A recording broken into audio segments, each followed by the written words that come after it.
오늘 하나님께 주신 말씀은 사도행전 18장 23절부터 28절입니다. 23절 하나님의 말씀입니다. 얼마 있다가 떠나 갈라디아와 부르기아 땅을 차례로 다니며 모든 제자를 굳건하게 하니라. 알렉산드리아에서 난 아볼로라 하는 유대인이 에베소에 이르니 이 사람은 언변이 좁고 성경에 능통한 자라. 그가 일찍이 주의 도를 배워 열심으로 예수에 관한 것을 자세히 말하며 가르치나 요한의 침례만 알 따름이라. 그가 회당에서 담대히 말하기를 시작하거늘 브리스길라와 아굴라가 듣고 데려다가 하나님의 도를 더 정확하게 풀어 이르더라. 아볼로가 아가이어로 건너가고자 하므로 형제들이 그를 격려하며 제자들에게 편지를 써 영접하라 하였더니 그가 가매 은혜로 말미암아 믿는 자들에게 많은 유익을 주니 이는 성경으로서 예수는 그리스도라 증언하여 공중 앞에서 힘있게 유대인의 말을 이기리라. 아멘. 이 시간 예수는 그리스도라고 증언하여 라는 설교 제목으로 주님의 말씀을 증거하도록 하겠습니다. 제가 예수를 믿은 지 얼마 되지 않았을 때 제 나이 30 초반에 저보다 나이가 한 17살 많은 신앙의 경륜이 아주 깊은 부부에게 결혼기념일 축하 카드를 받았어요. 그런데 그 내용에 보면 오늘 등장하는 이름이 등장합니다. 아글라와 브리스길라와 같은 신실한 부부가 되기를 기도하고 축복한다. 아주 좋은 은혜스러운 내용이 있었어요. 근데 젊은 저는 잠시 소원함이 있었습니다. 이왕이면 아볼로와 같은 뛰어난 학자가 되라고 우리 축복을 하지 평범한 아굴라와 브리스길라와 같은 사람이 되라고 했을까? 그 당시 좀 서운했었어요.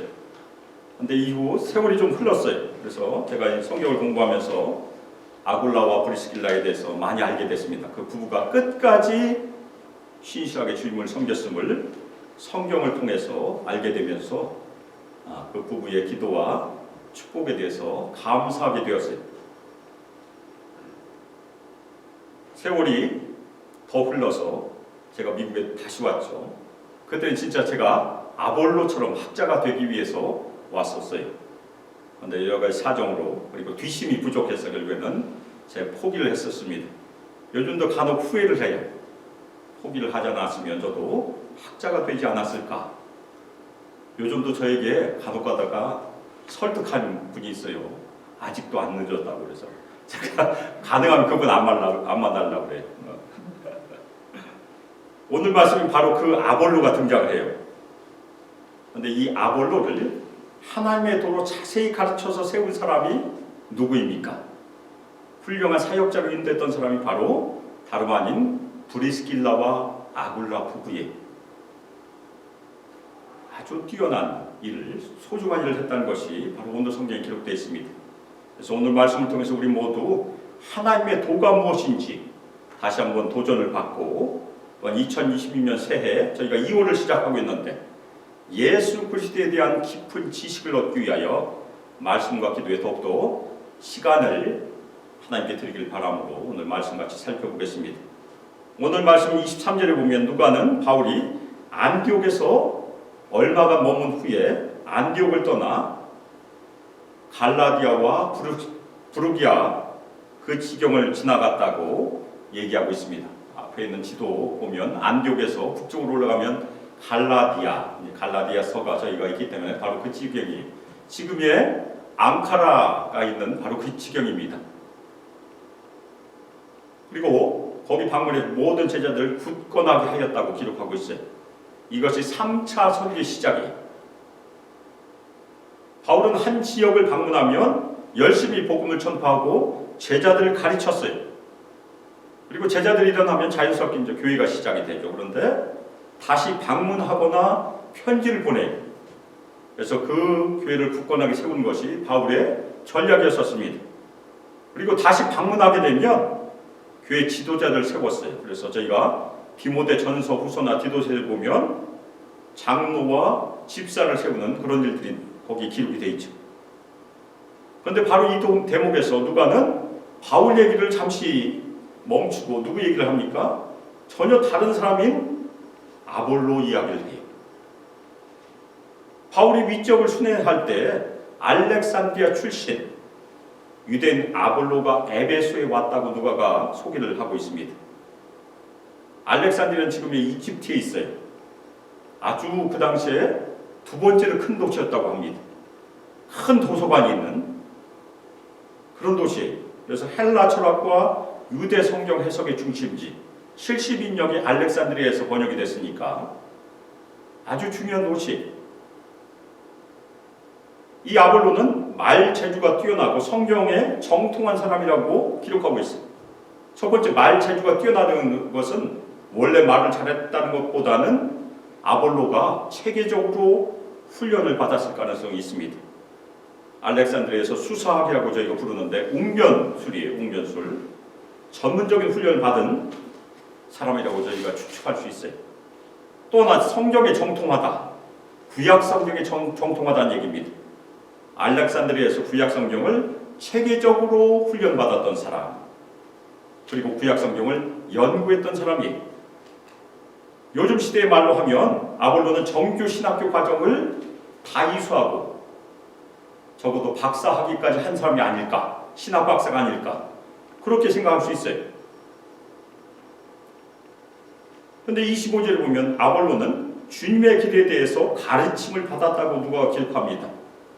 개역개정은 주의 도라고 되어 있죠. 우리 한자에서 길도자를 쓰기 때문에. 그런데 문자적으로 번역하면 주의 길이에요. 그러면 여기서 주는 누구일까?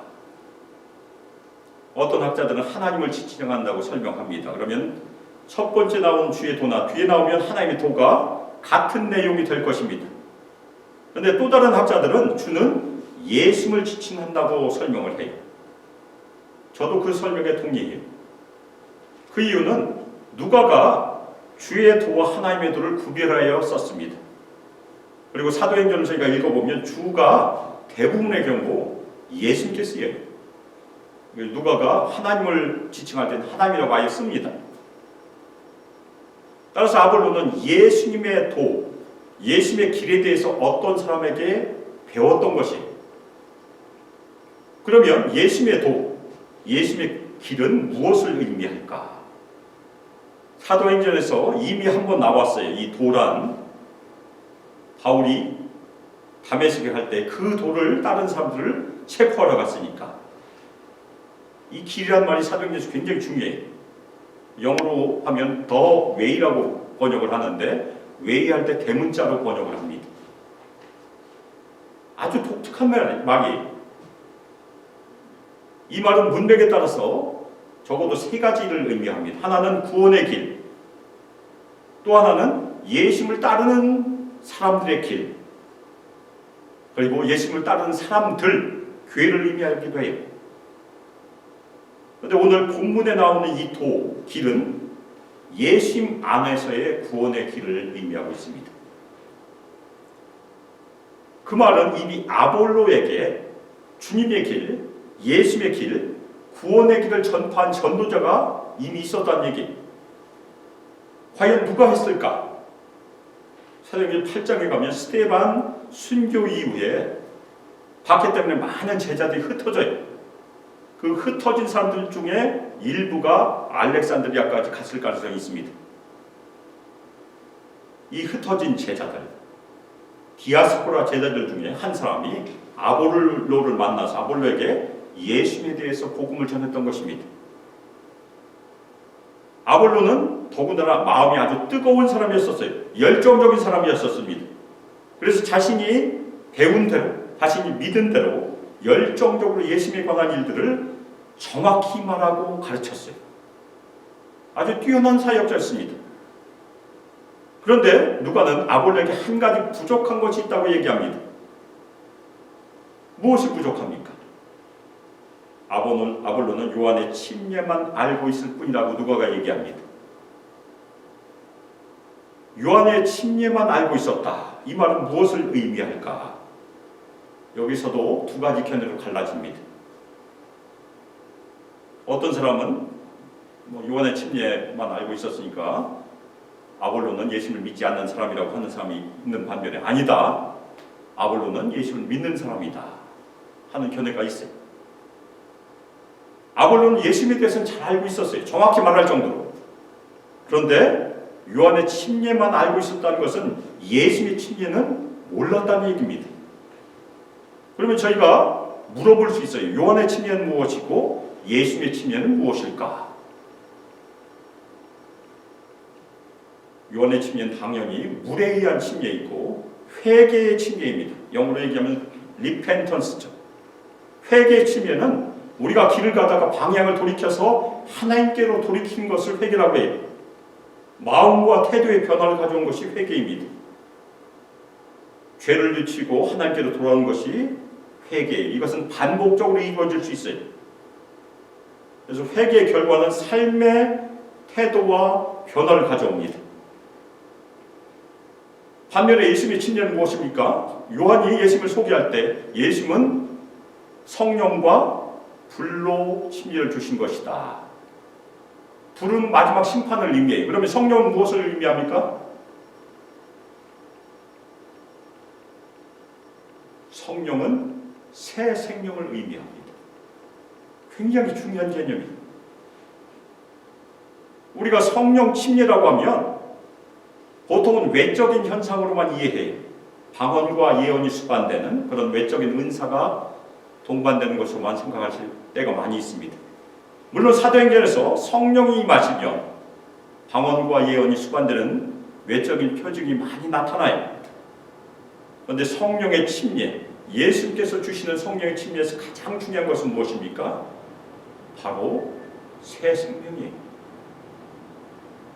이 생명은 반복적으로 이루어지지 않습니다. 딱 한 번만 이루어져요. 이 성령의 침례는 사망에서 생명으로 옮겨지고 어둠에서 빛으로 존재의 변화가 생기게 된다는 것입니다. 그래서 성령의 침례에서 수반된 것을 회개와 구별해서 우리는 뭐라고 부릅니까? 회심이라고 불러요. 영어로는 컨버전입니다. 아예 존재가 변화됐다는 얘기입니다. 성령의 침례에 의한 회심은 단 한 번 일어나는 옛사람에서 새사람으로 변화되는 혁명적인 변화를 가져옵니다. 그것이 고린도 후서 5장 17절에서 말하는 새 창조가 일어나는 것입니다. 고린도 후서 5장 17절 그런즉 누구든지 그리스도 안에 있으면 새로운 피조물이라. 이전 것은 지나갔으니 보라 새 것이 되었도다. 우리말 번역은 새로운 피조물이라고 번역하고 있는데 새 창조라고 번역할 수 있어요. 그러면 아볼로가 요한의 침례, 곧 회개 침례만을 알고 있었다는 것은 그가 아직 예수님을 믿지 않았고 죄사함도 받지 못했고 새 생명을 얻는 단계까지 이르지 못했을까요? 그렇게 해석하는 학자들이 있어요. 왜냐하면 우리가 18장에서 지금 끝나고 있지만 다음에 19장과 연결이 된 거니까. 옛날엔 장절 구분이 없었어요. 그런데 19장에 가면 바울이 에베소에 다시 방문하게 되는데 거기서 몇 명의 제자들 만나는데 그 제자들과 아볼로가 비슷해요. 아볼로와 에베소에서 바울이 만날 사람들과의 비슷한 점이 무엇입니까?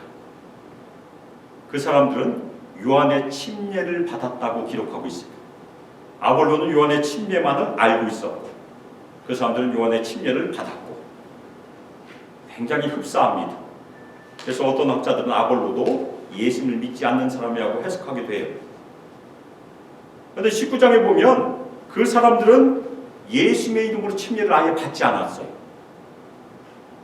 그래서 바울은 그들에게 주 예수 그리스도의 이름으로 침례를 주게 됩니다. 그러나 아볼로의 경우는 전혀 달라요. 오늘 성경을 다 읽어봐도 브리스길라와 아굴라가 아볼로를 따로 데려갔지만 복음을 전하고 주 예수 그리스도의 이름으로 침례를 주었다는 내용은 기록되지 않았습니다.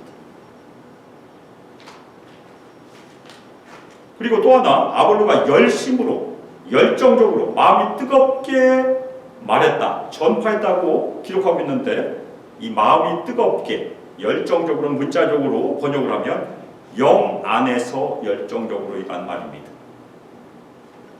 따라서 성령 안에서 열정적으로 아볼로가 말했다라고도 해석할 수 있다는 얘기입니다.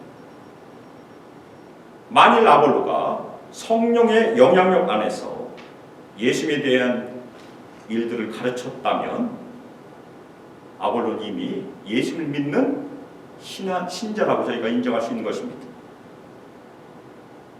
따라서 아볼로는 이미 예수를 믿고 예수님의 도, 예수님의 길, 예수를 따르는 자에 속했던 사람이라고 저희가 인정할 수 있어요.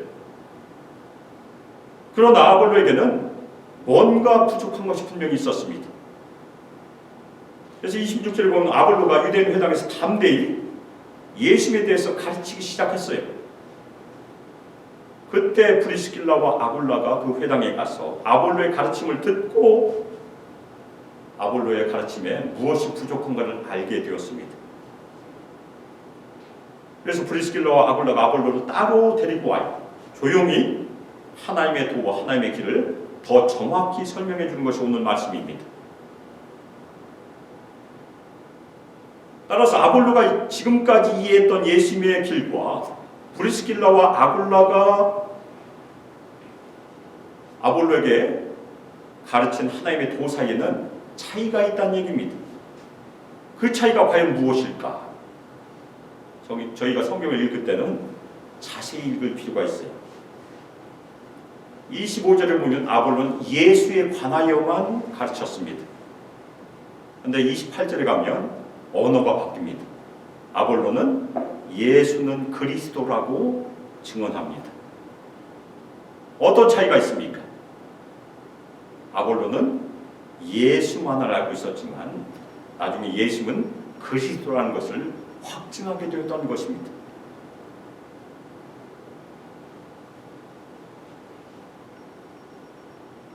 이것이 얼마나 중요한지 저희가 알고 있습니까? 아볼로는 하나님의 아들 예수를 구주로 믿으면 죄사함을 받는다는 복음을 듣고 믿었어요. 이 구주란 말은 사도행전에서 2번 등장합니다. 우리도 예수를 구주로 믿고 구원을 받았잖아요. 그리고 예수를 따른 길, 예수의 도에 속했습니다. 우리가 예수에 대한 완전한 지식을 다 가져야 구원받는 것은 아니란 얘기. 적어도 예수께서 우리들 대신해서 죽으시고 부활하셨다는 것을 믿고 우리의 구주이심을 믿고 시인하면 우리는 구원을 받을 수 있습니다. 만일 우리가 예수에 대한 100% 지식을 가져야만 구원받는다고 하면 우리 중에 구원받을 사람이 거의 없다는 얘기입니다.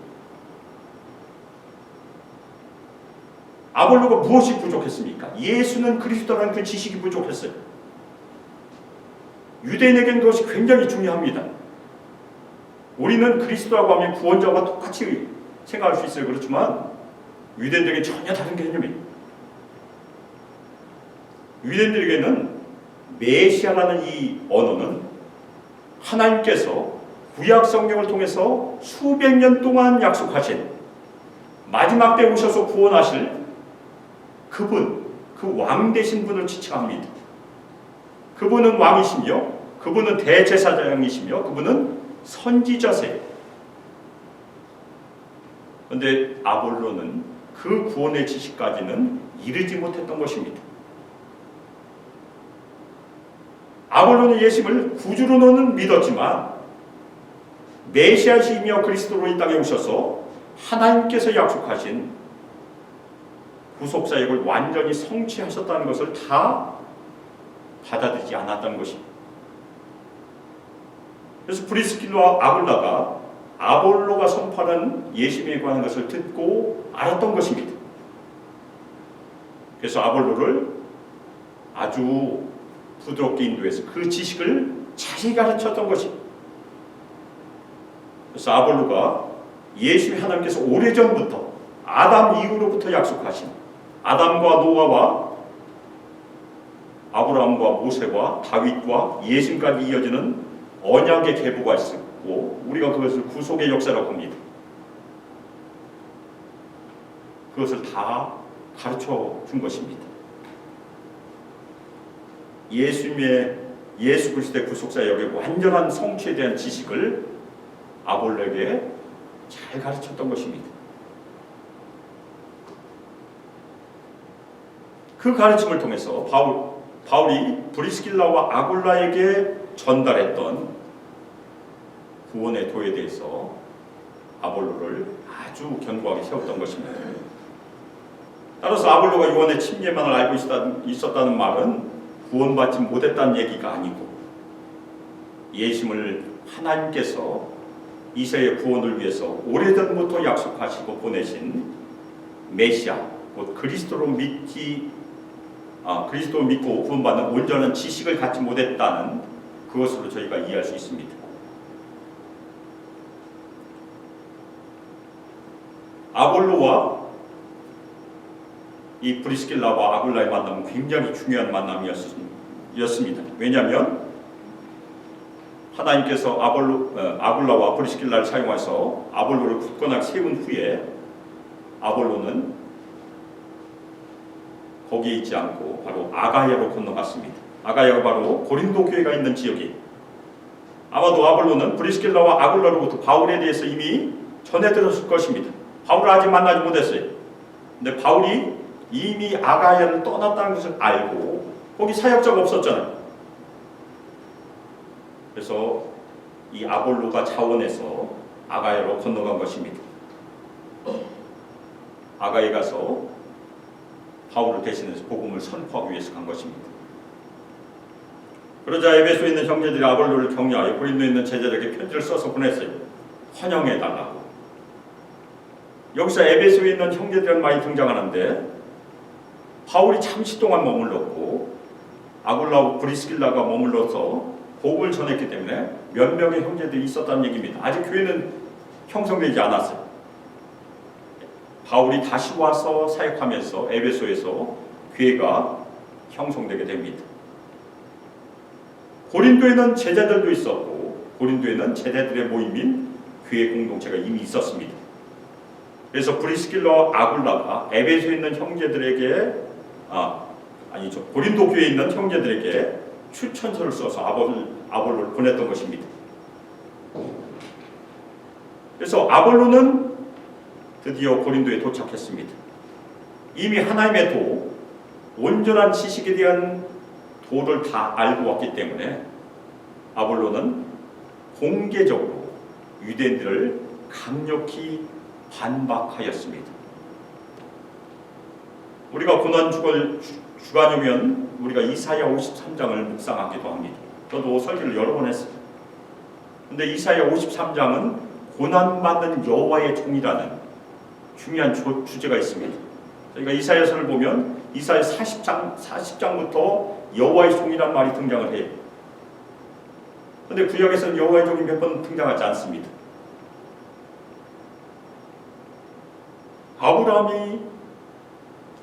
아브라함도 여호와의 종이라고 불리지 않았어요. 모세가 여호와의 종으로 불렸고 그 다음에 여호수아 그리고 다윗 세 사람이 여호와의 종으로 불렸습니다.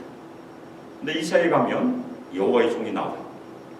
근데 이사야 53장이 바로 고난받는 여호와의 종. 우리가 다 그것을 믿고 있습니다. 근데 지금도 유대인들은 그것을 메시아에게 적용하지 않아요. 유대인들은 절대 메시아는 고난받을 수 없다고 믿고 있습니다. 바로 그 구원의 도가 아볼로와 브리스길라와 아볼로에게 가르쳐주는 아주 중요한 도란 얘기입니다. 바로 그 고난받는 종이 이 땅에 오신, 육신을 입고 이 땅에 오신 예수 그리스도이시다. 굉장히 중요한 진리예요. 아볼로가 성공적으로 유대인들에게 강력히 복음을 증거했기 때문에 아볼로 이름을 딴 학문이 등장을 했습니다. 우리말로는 변증학이라고 부르고 영어로 뭐라고 얘기합니까? 아폴로 제딕스. 앞에가 아폴로라는 말이 있죠. 아폴로 제딕스가 변증하기. 그리고 변증하는 영어로 저희가 아팔라지스트라고 하는데 역시 아볼로라는 이름이 붙어 있습니다. 이 변증가들은 무엇을 얘기합니까? 세상에도 세상 이론으로 잘 무정한 사람들이 있어요. 그 불신자들 대상으로 기독교교를 지성적으로 옹호하는 사람들, 그 사람들을 우리가 변증가라고 부릅니다. 지금도 1년에 한 번씩 켄터키에서 열리기도 해요. 아주 뛰어난 학자들끼리 모여서 아주 길게 토론을 벌입니다. 그런 사람들이 바로 아볼로와 같은 사람이라는 얘기입니다. 아볼로는 성경으로 예수 그리스도가 그리스도이심을 증명했어요. 그 당시에는 신약 성경이 완성되기 전이니까 당연히 구약 성경에 계시되어 있는 말씀을 가지고 예언된 말씀을 가지고 특별히 이사야 53장이 굉장히 중요합니다. 예수님께서 그리스도이심을 성공적으로 증명한 것이 아볼로의 사역입니다. 그래서 고린도전서 3장 1절에 보면 바울이 뭐라고 고백합니까? 자신은 복음을 심었지만 물을 준 사람은 아볼로고 하나님께서 자라게 하셨다. 바로 고린도 교인들이 구원의 지식을 가지고 성장할 수 있도록 가르친 사람이 바로 아볼로입니다. 우리 소망교회에서도 바울처럼 복음을 심는 전도자들 우리가 추수의 일꾼이라고 부릅니다. 많이 일어나야 돼. 저도 매일 기도할 때마다 추수할 일꾼들 보내주시옵소서 계속 기도합니다. 그리고 또 하나 아볼로처럼 주님께 나온 사람들을 예수 그리스도의 복음에 대한 온전한 지식으로 가르칠 수 있는 교사도 필요하다는 얘기입니다. 그래서 우리가 교회를 위해서 기도할 때마다 소망교회 추수할 일꾼들을 보내주시옵소서 기도하고 그 다음에 성경 교사도 일어날 수 있도록 기도하시기를 주님의 이름으로 부탁드립니다. 두 가지 측면이 필요하다는 얘기입니다. 그래야 소망교회가 성장할 수 있기 때문입니다. 우리는 다 예수님을 믿는다 고백합니다. 아멘입니까? 왜 아멘이 없죠? 아멘이 아주 커야 되는 그 대목인데 우리는 예수님을 구주로 믿고 구원받았고 예수님의 예수님의 길에 다 속했음을 믿으시기를 주님의 이름으로 축원합니다. 아멘. 그러면 오늘 말씀 우리에게 어떤 도전을 주고 있습니까? 우리의 예수님에 대한 지식도 부족할 수 있다는 얘기. 요한의 침례만은 아는데 그치지 않았는가? 우리가 반성해봐야 돼. 회개를 통한 삶의 태도만 우리가 추구하고 있지 않은가? 제가 이 교회에 와서 부임해서 사역하면서 그런 적이 한 번 있었어요, 진짜. 그런 설교도 제가 들은 적이 있어요. 우리의 거듭남, 삶의 태도의 변화에만 그치지 않습니다. 혁명적인 변화가 안에서 있어야 된다는 얘기입니다. 우리 안에 새 마음이 있어요. 우리 안에 성령이 계십니다. 그것이 예수님의 침례의 단계라는 얘기입니다. 예수님의 침례의 단계, 성령의 침례의 단계, 그리고 새 생명과 새 창조라는 지식, 그리고 예수 그리스도를 통해서 구원의 사역이 완성되었다는 모든 지식의 수준까지 이르러야 된다는 것이 오늘 말씀이 우리에게 던지는 중요한 교훈입니다. 아볼로는 예수님을 그리스도시라고 증언하였습니다. 이것은 우리에게 무엇을 말해주고 있습니까? 예수님은 아담에서부터 노아, 아브라함, 모세, 다윗을 통해서 이루어지는 하나님의 구원의 역사의 마지막으로 오신 분이에요. 이 히브리서 말씀이 아닙니까? 옛적에는 선지자를 통해서 말씀하시지만 마지막에는 아들을 통해서 말씀하셨다. 구원의 완성이, 예언의 완성. 그리고 예수께서 이 땅에 오셔서 무엇을 하셨습니까? 그냥 가르침만 하신 것이 아니에요. 우리의 모든 죄를 다 지시고 십자가에서 죽으시고 부활하시고 그 다음에 하늘로 올라가셨고 거기서 그친 것이 아니고 하나님 우편으로 올림을 받았다. 네 가지가 분명히 있습니다. 십자가의 죽으심, 부활, 승천, 그 다음 마지막 단계를 저희가 뭐라고 부릅니까? 승귀라고 불러요. 승귀. 귀한 자리로 올라갔으니까 우리 모든 성도들 이 모든 지식을 다 소유하기를 주님의 이름으로 축원합니다. 바울은 에베소 교회에게 나중에 편지를 씁니다. 아주 아름다운 서신, 신약 성경 중에 가장 아름다운 서신이 에베소서입니다. 에베소서를 읽다 보면 3장 18절 19절에 보면 지식에 넘치는 그리스도의 사랑을 알 때 그 너비와 길이와 높이와 깊이가 어떠함을 깨닫기를 바울이 기도해요. 무슨 얘기입니까? 우리가 예수를 안다고 하지만 아직도 예수에 대한 지식은 너무나 무궁하다는 얘기예요. 풍성하다는 얘기입니다. 아마도 우리가 예수에 대한 지식을 이 땅에서 다 알지 못하고 주님께 갈 수도 있습니다. 그래서 바울의 권면대로 우리는 계속해서 말씀과 기도를 통해서 주 예수에 대한 지식의 그 너비와 길이와 높이와 깊이가 더 깊어지기를 늘 애써야 되는 것이 우리가 해야 될 일입니다. 여기서 그치는 것이 아니에요. 그래서 이를 위해서 영광의 아버지 하나님께서, 이것도 에베소서에 나온 내용입니다, 우리 모든 성도들에게 지혜와 계시의 성령을 충만히 부어주시기를 주님의 이름으로 축원합니다. 지혜와 계시의 성령께서 우리의 눈을 열어주신다는 얘기입니다. 그리고 또 하나, 에베소서 3장 3절 4절 보면 바울이 에베소 교회에게 먼저 보낸 편지가 있었어요. 에베소서 말고 거기에 그리스도의 비밀을 먼저 에베소 교회에 간단히 기록하여 보냈다고 하는데 우리가 뭔지 아직 잘 모릅니다. 우리는 두 번째 편지만 갖고 있는 것입니다. 그래서 늘 저는 이 편지가 무엇일까 궁금해요. 그런데 어떤 학자들은 그것이 에베소서와 비슷해서 쌍둥이 서신이라고 불리는 또 하나의 서신이 있습니다. 어떤 서신입니까? 아주 비슷한데 골로새서예요. 골로새서.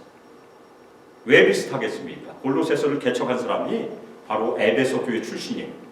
에바브로디도가 골로새에 가서 약 150마일 떨어졌어요. 먼 거리입니다. 거기 가서 개척을 했습니다. 바울이 개척한 것이 아니고 내용이 굉장히 비슷합니다. 그래서 2026년 우리가 하나님의 비밀인 그리스도를 더 알기 위해서 골로새서를 읽으시기를 주님의 이름으로 축원합니다. 골로새서에 보면 예수님에 대해서, 예수님의 특별히 신성에 대해서 잘 기록되어 있습니다. 혹시 여기서 여호와의 증인들 만나보신 분들이 있습니까? 여호와의 증인들이 골로새서를 사용한다는 거 혹시 알고 계시나요? 그래서 우리가 여호와의 증인 만나서 그분들의 공격을 방어하기 위해서 우리도 골로새서를 알아야 된다는 얘기입니다. 골로새에 보면 예수님을 먼저 나신 자니라고 표현하는데 그걸 가지고 여호와의 증인은 봐라, 낫다고 하지 않냐, 어떻게 방어하겠습니까? 골로새서를 잘 알아야 방어할 수 있어요. 그래서 우리 모든 성도들 골로새서를 읽되 그냥 읽지 말고 천천히 묵상하고 기도함으로 읽으세요. 그럼 우리가 예수에 대한 지식이 더 당연히 풍성해지리라 믿습니다. 우리가 이 땅에서 예수를 알아가는 길에는 끝이 없다는 얘기입니다. 그 노력은 우리가 이 땅에서 생명을 마치고 예수님의 품에 안길 때까지 계속하는 노력입니다. 그래서 우리 모든 성도들 2020년 새해에 예수님을 아는 지식, 예수의 풍성한 지식에 더욱더 풍성히 성장하시기를 주님의 이름으로 축원합니다. 그리고 그 새 생명을 낳는 지식을 통해서 우리 수망교회도 계속해서 새 생명을 낳는 복된 교회로 성장하기를 주님의 이름으로 축원합니다. 제 뒤에는 침례탕이 있어요. 저희가 이 침례탕을 써본 지가 몇 번 되지 않아요. 우리 수망교회에서도 이 침례탕을 적어도 한 달에 한 번씩 쓸 수 있기를 주님의 이름으로 축원합니다. 그게 새 생명을 낳는 일이 아닙니까? 우리 모든 성도들 2월달이 시작이 됐습니다. 1월달에 많은 계획을 세웠을 텐데 다시 한번 마음을 가다듬고 특별히 지혜와 계시의 성령에 힘입어서 매일 말씀을 가까이 하고 특별히 골로새서를 가까이 하고 2026년 한 해 예수를 아는 풍성한 지식으로 성장하시기를 주 예수 그리스도의 이름으로 축복하며 기도합니다. 아멘. 이제는 주 예수 그리스도의 은혜와 하나님의 사랑과 성령 하나님의 교통 교제하심과 우리 모든 성도들에게 성령의 권능을 부어주시고 충만히 임하시고 우리 모든 성도들 인도하시고 이 땅에서 예수를 늘 신실하게 믿음 주님께 엎드려 순종합니다.